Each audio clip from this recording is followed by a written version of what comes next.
निर्गमन अध्याय 25। पवित्र स्थान के लिए भेंट।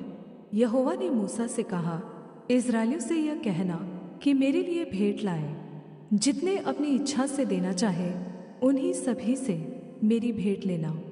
और जिन वस्तुओं की भेंट उनसे लेनी है वे ये है, अर्थात सोना, चांदी, पीतल, नीले, बैंगनी और लाल रंग का कपड़ा, सूक्ष्म सनी का कपड़ा, बकरी का बाल, लाल रंग से रंगी हुई मेढ़ों की खालें, सुइयों की खालें, बबूल की लकड़ी, उजियाले के लिए तेल, अभिषेक के तेल के लिए और सुगंधित धूप के लिए सुगंध द्रव्य, एपोद और चपरास के लिए सुलैमानी पत्थर और जड़ने के लिए मणि। और वे मेरे लिए एक पवित्र स्थान बनाए कि मैं उनके बीच निवास करूं। जो कुछ मैं तुझे दिखाता हूँ, अर्थात निवास स्थान और उसके सब सामान का नमूना, उसी के अनुसार तुम लोग उसे बनाना। साक्षी पत्र का संदूक। बबूल की लकड़ी का एक संदूक बनाया जाए।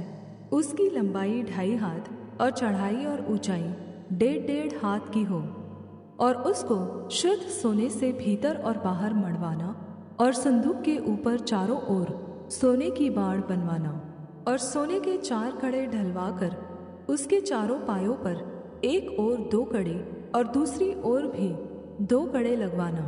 फिर बबूल की लकड़ी के डंडे बनवाना और उन्हें भी सोने से मढ़वाना, और डंडों को संदूक की दोनों ओर के कड़ों में डालना, जिससे उनके बल संदूक उठाया जाए।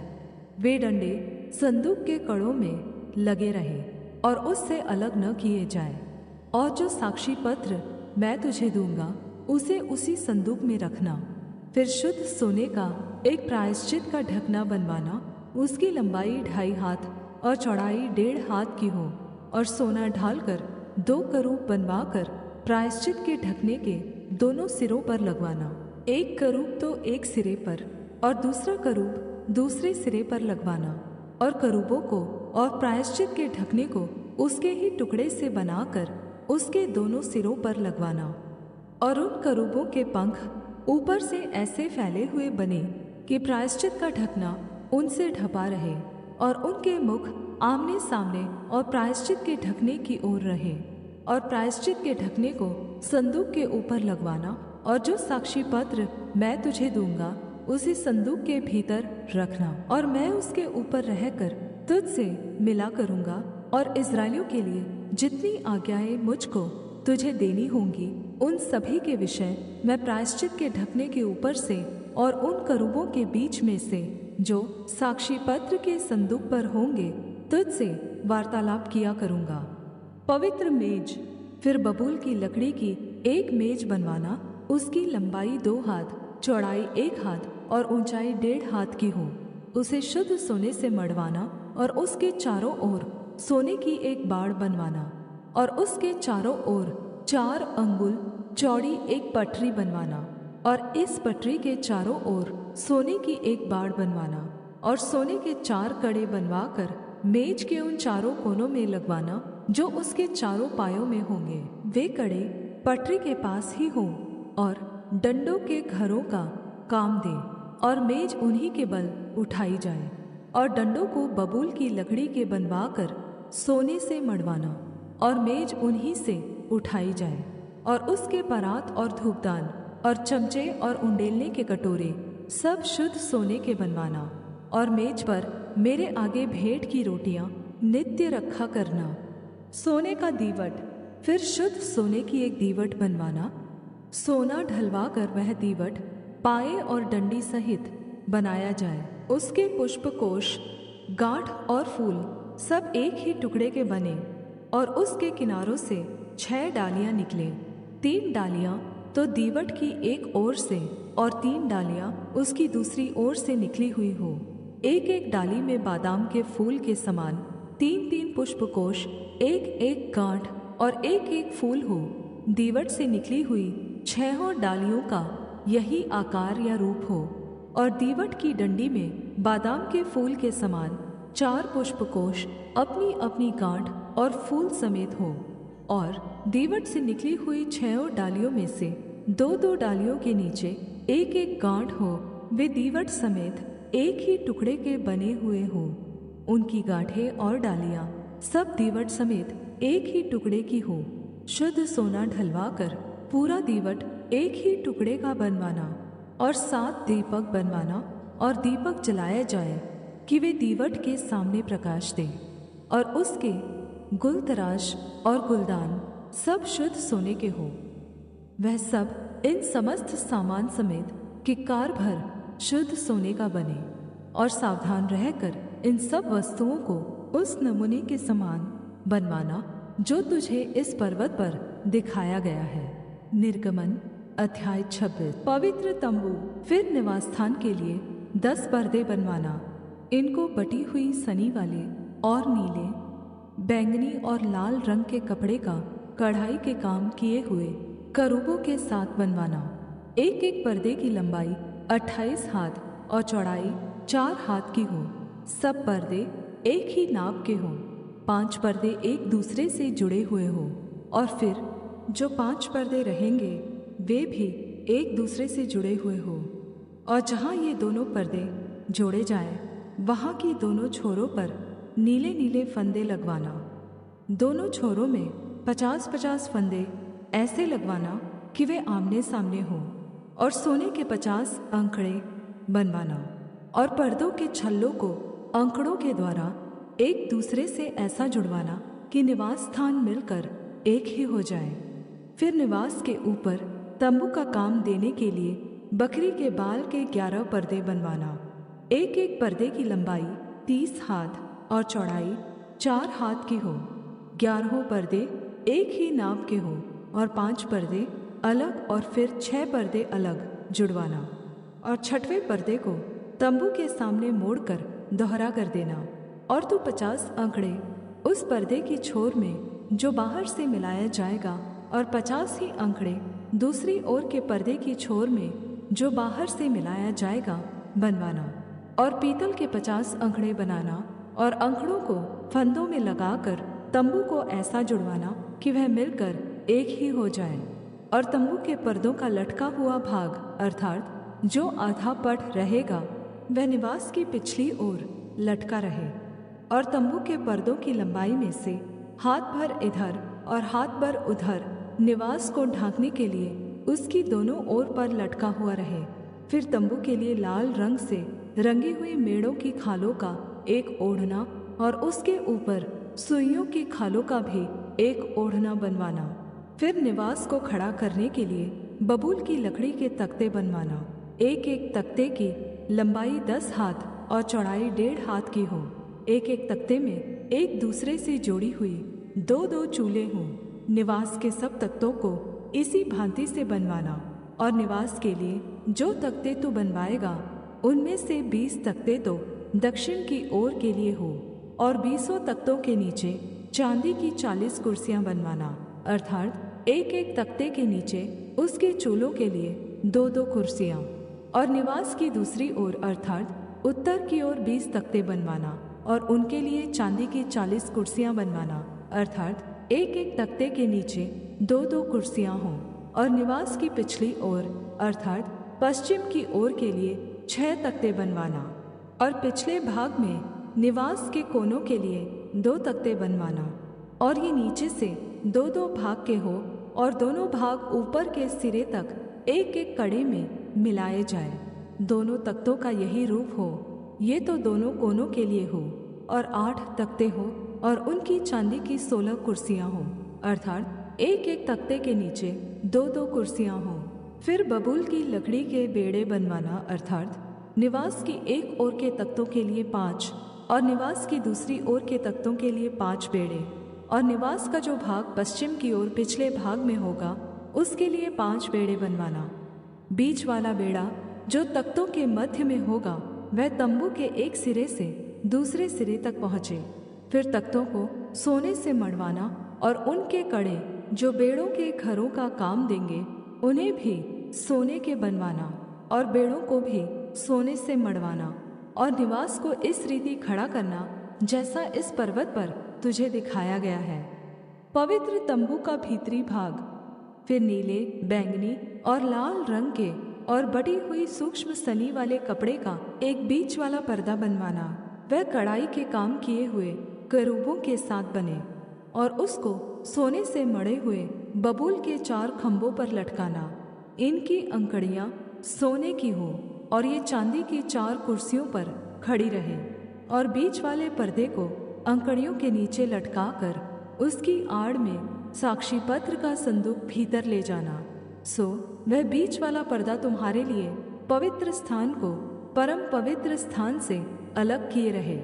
फिर परम पवित्र स्थान में साक्षी पत्र के संदूक के ऊपर प्रायश्चित के ढकने को रखना, और उस पर्दे के बाहर निवास के उत्तर की ओर मेज रखना, और उसके दक्षिण की ओर मेज के सामने दीवट को रखना। पवित्र तंबू का मुख्य द्वार।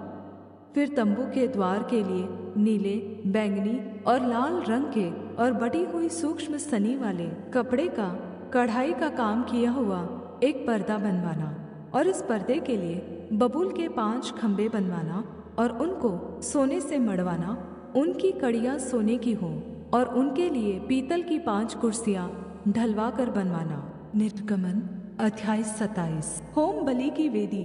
फिर वेदी को बबूल की लकड़ी की 5 हाथ लंबी और 5 हाथ चौड़ी बनवाना। वेदी चौकोर हो और उसकी ऊंचाई 3 हाथ की हो, और उसके चारों कोनों पर 4 सींग बनवाना। वे उस समेत एक ही टुकड़े के हो, और उसे पीतल से मढ़वाना। और उसकी राख उठाने के पात्र और फावड़ियाँ और कटोरे और कांटे और अंगीठियाँ बनवाना। उसका कुल सामान पीतल का बनवाना, और उसके पीतल की जाली की एक झंझरी बनवाना, और उसके चारों सिरों में पीतल की 4 कड़े लगवाना, और उस झंझरी को वेदी के चारों ओर की कंगनी के नीचे ऐसे लगवाना कि वह वेदी की ऊंचाई के मध्य तक पहुँचे। और वेदी के लिए बबूल की लकड़ी के डंडे बनवाना, और उन्हें पीतल से मढ़वाना, और डंडे कड़ों में डाले जाए कि जब जब वेदी उठाई जाए तब वे उसके दोनों ओर पर रहे। वेदी को तख्तों से खोखली बनवाना, जैसे वह इस पर्वत पर तुझे दिखाई गई है वैसी ही बनाई जाए। पवित्र तंबू का आंगन। फिर निवास के आंगन को बनवाना। उसकी दक्षिण ओर के लिए तो बटी हुई सूक्ष्म सनी के कपड़े के सब पर्दों को मिलाए कि उसकी लंबाई 100 हाथ की हो, एक ओर पर तो इतना ही हो। और उनके 20 खम्भे बने, और इनके लिए पीतल की 20 कुर्सियां बने, और खम्भों के कुंडे और उनकी पट्टियां चांदी की हो। और उसी भांति आंगन की उत्तर ओर की लंबाई में भी 100 हाथ लंबे पर्दे हो, और उनके भी 20 खम्भे, और इनके लिए भी पीतल के 20 खाने हों, और उन खम्भों के कुंडे और पट्टियां चांदी की हों। फिर आंगन की चौड़ाई में पश्चिम की ओर 50 हाथ के पर्दे हों, उनके खम्भे 10 और खाने भी 10 हो। पूरब की ओर पर आंगन की चौड़ाई 5 हाथ की हो, और आंगन के द्वार की एक ओर 15 हाथ के पर्दे हों, और उनके खम्भे 3 और खाने 3 हों। और दूसरी ओर भी 15 हाथ के पर्दे हों, उनके भी खम्भे 3 और खाने 3 हों। आंगन के द्वार के लिए एक पर्दा बनवाना, जो नीले, बैंगनी और लाल रंग के कपड़े और बटी हुई सूक्ष्म सनी के कपड़े का कामदार बना हुआ 20 हाथ का हो। उसके खम्भे 4 और खाने भी 4 हों। आंगन की चारों ओर के सब खम्भे चांदी की पट्टियों से जुड़े हुए हों। उनके कुंडे चांदी के और खाने पीतल के हों। आंगन की लंबाई 100 हाथ की, और उसकी चौड़ाई बराबर 50 हाथ की, और उसकी कनात की ऊंचाई 5 हाथ की हो। उसकी कनात बटी हुई सूक्ष्म सनी के कपड़े की बने, और खम्भों के खाने पीतल के हों। निवास के भांति भांति के बर्तन और सब सामान, और उसके सब खूंटे और आंगन के भी सब खूंटे पीतल ही के हों। दीपक के लिए तेल। फिर तो इस्राएलियों को आज्ञा देना कि मेरे पास दीवट के लिए कूट के निकाला हुआ जैतून का निर्मल तेल ले आना, जिससे दीपक नित्य जलता रहे। मिलाप वाले तंबू में उस बीच वाले पर्दे से बाहर जो साक्षी पत्र के आगे होगा, हारून और उसके पुत्र दीवट सांझ से भोर तक यहोवा के सामने सजा कर रखें। यह विधि इस्राएलियों की पीढ़ियों के लिए सदैव बनी रहेगी। निर्गमन अध्याय 28। याजकों के पवित्र वस्त्र। फिर तो इस्राएलियों में से अपने भाई हारून और नादाब अबीहू, एलियाजर और ईतामार नामक अपने पुत्रों को अपने समीप ले आना कि वे मेरे लिए याजक का काम करें। और तू अपने भाई हारून के लिए वैभव और शोभा के निमित्त पवित्र वस्त्र बनवाना। और जितनों के हृदय में बुद्धि है, जिनको मैंने बुद्धि देने वाली आत्मा से परिपूर्ण किया है, उनको तू हारून के वस्त्र बनाने की आज्ञा दे कि वह मेरे निमित्त याजक का काम करने के लिए पवित्र बने।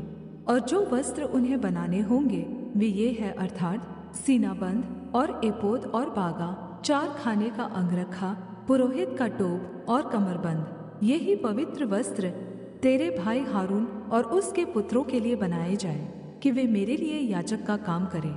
और वे सोने और नीले और बैंगनी और लाल रंग का और सूक्ष्म सनी का कपड़ा ले। एपोद और पटुका, वे एपोद को सोने और नीले, बैंगनी और लाल रंग के कपड़े का और बटी हुई सूक्ष्म सनी के कपड़े का बनाए, जो कि निपुण कढ़ाई के काम करने वाले के हाथ का काम हो। और वह इस तरह से जोड़ा जाए कि उसके दोनों कंधों के सिरे आपस में मिले रहे। और एपोद पर जो काढ़ा हुआ पटुका होगा उसकी बनावट उसी के समान हो, और वे दोनों बिना जोड़ के हो, और सोने और नीले, बैंगनी और लाल रंग वाले और बटी हुई सूक्ष्म सनी वाले कपड़े के हो। फिर 2 सुलैमानी मणि लेकर उन पर इस्राएल के पुत्रों के नाम खुदवाना। उनके नामों में से 6 तो एक मणि पर और शेष 6 नाम दूसरे मणि पर इस्राएल के पुत्रों की उत्पत्ति के अनुसार खुदवाना। मणि गढ़ने वाले के काम के समान जैसे छापा खोदा जाता है, वैसे ही उन 2 मणियों पर इस्राएल के पुत्रों के नाम खुदवाना और उनको सोने के खानों में जड़वा देना। और दोनों मणियों को एपोद के कंधों पर लगवाना। वे इस्राएलियों के निमित्त स्मरण दिलवाने वाले मणि ठहरेंगे, अर्थात हारून उनके नाम यहोवा के आगे अपने दोनों कंधों पर स्मरण के लिए लगाए रहे। फिर सोने के खाने बनवाना और डोरियों के समान गूंथे हुए 2 जंजीर शुद्ध सोने के बनवाना और गूंथे हुए जंजीरों को उन खानों में जड़वाना। सीनाबंद या चपरास, फिर न्याय की चपरास को भी कढ़ाई के काम का बनवाना। एपोद के समान सोने और नीले, बैंगनी और लाल रंग के और बटी हुई सूक्ष्म सनी के कपड़े की उसे बनवाना। वह चौकोर और दोहरी हो और उसकी लंबाई और चौड़ाई 1-1 बिलांद की हो, और उसमें 4 पंक्ति मणि जड़ाना। पहली पंक्ति में तो माणिक्य, पद्मराग और लालड़ी हो, दूसरी पंक्ति में मरकत, नीलमणि और हीरा, तीसरी पंक्ति में लशम, सूर्यकांत और नीलम, और चौथी पंक्ति में फीरोजा, सुलेमानी मणि और यशब हो। ये सब सोने के खानों में जड़े जाए। और इस्राएल के पुत्रों के जितने नाम हैं उतने मणि हो, अर्थात उनके नामों की गिनती के अनुसार 12 नाम खुदे। 12 गोत्रों में से 1-1 का नाम 1-1 मणि पर ऐसे खुदे जैसे छापा खोदा जाता है। फिर चपरास पर डोरियों के समान गूंथे हुए शुद्ध सोने की जंजीर लगवाना और चपरास में सोने की 2 कड़ियां लगवाना और दोनों कड़ियों को चपरास के दोनों सिरों पर लगवाना और सोने के दोनों गूंथे जंजीरों को उन दोनों कड़ियों में जो चपरास के सिरों पर होंगी लगवाना और गूंथे हुए दोनों जंजीरों के दोनों बाकी सिरों को दोनों खानों में जड़वा के एपोद के दोनों कंधों के बंधनों पर उसके सामने लगवाना। फिर सोने की 2 और कड़ियां बनवाकर चपरास के दोनों सिरों पर उसकी उस कोर पर जो एपोद के भीतर की ओर होगी लगवाना। फिर उनके सिवाय सोने की 2 और कड़ियां बनवाकर एपोद के दोनों कंधों के बंधनों पर नीचे से उनके सामने और उसके जोड़ के पास एपोद के काढ़े हुए पटुके के ऊपर लगवाना। और चपरास अपनी कड़ियों के द्वारा एपोद की कड़ियों में नीले फीते से बांधी जाए। इस रीति वह एपोद के काढ़े हुए पटुके पर बनी रहे और चपरास एपोद पर से अलग न होने पाए। और जब जब हारून पवित्र स्थान में प्रवेश करे तब तब वह न्याय की चपरास पर अपने हृदय के ऊपर इस्राएलियों के नामों को लगाए रहे, जिससे यहोवा के सामने उनका स्मरण नित्य रहे। और तू न्याय की चपरास में ऊरीम और तुमीम को रखना, और जब जब हारून यहोवा के सामने प्रवेश करे तब तब वे उसके हृदय के ऊपर हो। इस प्रकार हारून इस्राएलियों के लिए यहोवा के न्याय को अपने हृदय के ऊपर यहोवा के सामने नित्य लगाए रहे। अन्य याजकीय वस्त्र। फिर एपोद के बागे को स्मरण नीले रंग का बनवाना। उसकी बनावट ऐसी हो कि उसके बीच में सिर डालने के लिए छेद हो, और उस छेद की चारों ओर बख्तर के छेद की सी एक बुनी हुई कोर हो कि वह फटकने न पाए। और उसके नीचे वाले घेरे में चारों ओर नीले, बैंगनी और लाल रंग के कपड़े के अनार बनवाना, और उनके बीच बीच चारों ओर सोने की घंटियां लगवाना, अर्थात एक सोने की घंटी और एक अनार, फिर एक सोने की घंटी और एक अनार। इसी रीति बागे के नीचे वाले घेरे में चारों ओर ऐसा ही हो। और हारून उस बागे को सेवा टहल करने के समय पहना करे कि जब जब वह पवित्र स्थान के भीतर यहोवा के सामने जाए या बाहर निकले, तब तब उसका शब्द सुनाई दे, नहीं तो वह मर जाएगा। फिर शुद्ध सोने का एक टीका बनवाना, और जैसे छापे में वैसे ही उसमें ये अक्षर खोदे जाएं, अर्थात यहोवा के लिए पवित्र, और उसे नीले फीते से बांधना, और वह पगड़ी के सामने के हिस्से पर रहे, और वह हारून के माथे पर रहे। इसलिए कि इस्राएली जो कुछ पवित्र ठहराए, अर्थात जितनी पवित्र वस्तुएं भेंट में चढ़ावे, उन पवित्र वस्तुओं का दोष हारून उठाए रहे, और वह नित्य उसके माथे पर रहे, जिससे यहोवा उनसे प्रसन्न रहे। अंगरखे को सूक्ष्म सनी के कपड़े का चारखाना बुनवाना, और एक पगड़ी भी सूक्ष्म सनी के कपड़े की बनवाना, और बेलबूटे की कढ़ाई का काम किया हुआ एक कमरबंद भी बनवाना। फिर हारून के पुत्रों के लिए भी अंगरखे और कमरबंद और टोपियां बनवाना। ये वस्त्र भी वैभव और शोभा के लिए बने। अपने भाई हारून और उसके पुत्रों को ये ही सब वस्त्र पहनाकर उनका अभिषेक और संस्कार करना, और उन्हें पवित्र करना कि वे मेरे लिए याजक का काम करें, और उनके लिए सनी के कपड़े की जांघियां बनवाना, जिनसे उनका तन ढपा रहे, वे कमर से जांघ तक की हो। और जब जब हारून या उसके पुत्र मिलाप वाले तंबू में प्रवेश करें या पवित्र स्थान में सेवा टहल करने को वेदी के पास जाएं, तब तब वे उन जांघियों को पहने रहे, न हो कि वे पापी ठहरे और मर जाएं। यह हारून के लिए और उसके बाद उसके वंश के लिए भी सदा की विधि ठहरे।